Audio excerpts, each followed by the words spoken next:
काली माँ दूतनी दरबार की तरफ से सभी को जय माता की। जो बच्चे काफ़ी लंबे समय से पूजा पाठ कर रहे हैं, अपने घर के मंदिर में जाके किसी देवता की जोत जला रहे हैं या किसी देवी की जोत जला रहे हैं, तो हमारे साथ कुछ अच्छी शक्तियाँ भी चलती हैं और कुछ गलत शक्तियाँ भी चलती हैं, जिनसे हमें खुद को पहचानना होता है और हम खुद की चेकिंग अपने आप कैसे कर सकते हैं, अपनी शक्ति की चेकिंग कैसे कर सकते हैं कि हमारे ऊपर कोई किसी शक्ति की कृपा हो रही है या कोई गलत शक्ति हमारे साथ चल रही है। तो मैं वीडियो के माध्यम से छोटी सी बात आपको कुछ जानकारी देने जा रही हूँ कि हम खुद से कैसे पहचानें कि हमारे साथ कोई गलत शक्ति है या अच्छी शक्ति है। पूजा करते समय आपको लंबी लंबी उबासी यानी आँखों में से आंसू गिरने और शरीर में झंझनाहट रहनी, पूरी बॉडी में जैसे चींटी रेंगती है, चींटियों का रेंगना, आंसुओं का गिरना, लंबी लंबी उबासी आना, सर के ऊपर वाले भाग में भारीपन रहना, खिंचावपन महसूस होना।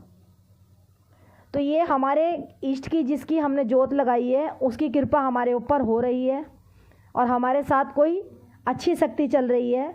जिसकी भी हम अपने घर में जोत जला के बैठे हैं, जिस भी इष्ट की हम प्रतिमा को पूज रहे हैं, उनकी कृपा हमारे ऊपर चल रही है। कुछ समय के बाद सवारी खुलने के भी संकेत आते हैं, परंतु हम खुद से पहचान नहीं पाते कि सवारी अब हमारे शीश पे चलने वाली है। तो जो सवारी चलने का ये मैंने टॉपिक इस वीडियो में बताया, वो मैं अगली वीडियो में बताऊंगी। आज का विषय बस यही रहेगा कि अच्छी शक्ति को पहचानना और गलत शक्ति को पहचानना।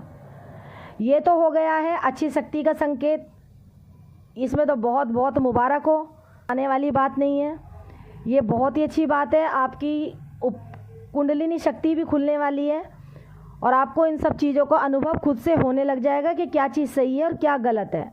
परंतु बस अपना विश्वास उस भगवान के प्रतीक बना के रखो जिसकी आप जोत जला के बैठे हो, क्योंकि यही अच्छी शक्तियों के संकेत होते हैं कि आपके आंखों में से आंसू आने और शरीर में चींटियों का रेंगना पूजा करते समय।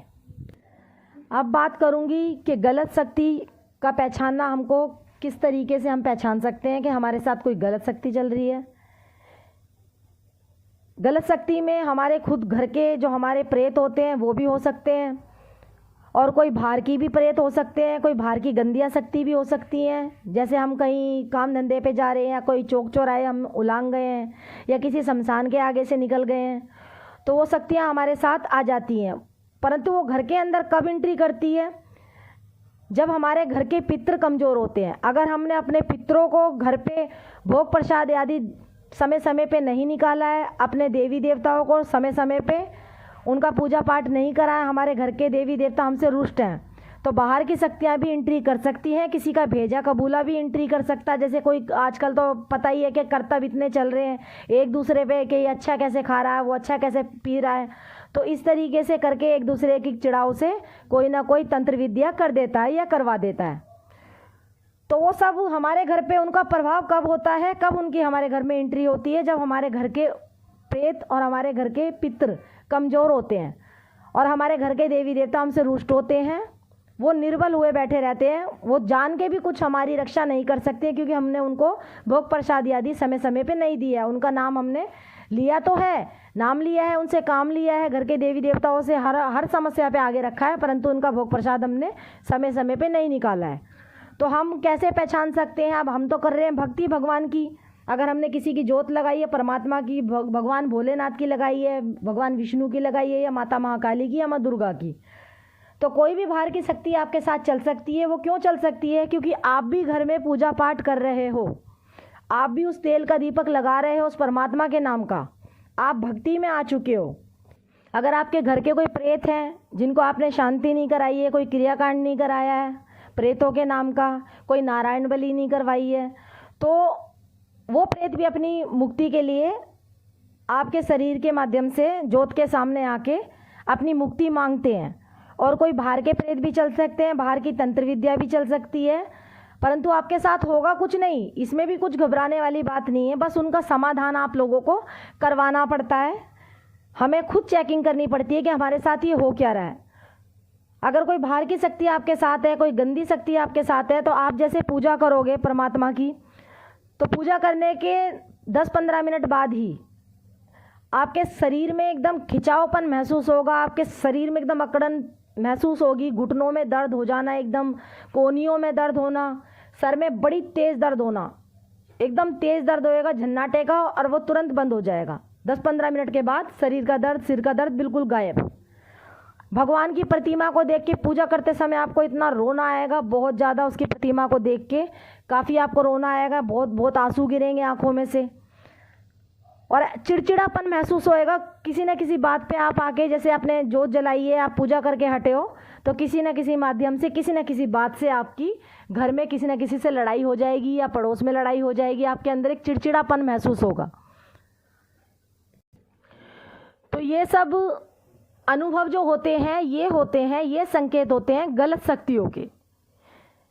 या तो आपके ऊपर कोई तंत्रवादा है, किसी ने तंत्र क्रिया करवाई हुई है, या फिर किसी प्रेत के चपेटे में आप आ चुके हो।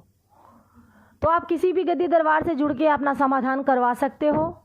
इसके लिए आपको किसी गद्दी दरबार से जुड़ना पड़ता है, तभी इसका रास्ता मिल सकता है। इसमें कोई घबराने वाली बात नहीं है।